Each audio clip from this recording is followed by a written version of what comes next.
تعبان على شغلك وكتير شاطر بس ما حدا مقدرك. بتحس حالك مثل الجندي المجهول عم تطحن طحن وغيرك عم ياخد اللقطة. خليني اقول لك شغلة وخليها حلقة بإذنك. المشكلة مو بشغلك، المشكلة بغلاف شغلك. الناس بتشتري العلبة قبل ما تدوق المضمون، بمعنى وقت تفوت على محل حلويات وتلاقي أفخم قطعة مبرومة بس محطوطة بكيس نايلون مجعلق، تشتريها؟ مستحيل، رح تقرف منها. وهذا اللي عم تعمله بحالك بالضبط لما بتقدم تقرير لمديرك كله نكشات ومو مرتب، أو لما تطلب ترقية بنبرة فيها هجوم ونق. بالإدارة في قانون، كيف عم تقول أهم بمليون مرة شو عم تقول.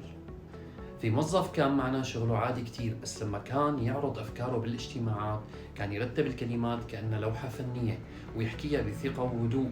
صار وصل لأماكن كتير بعيدة بالشركة.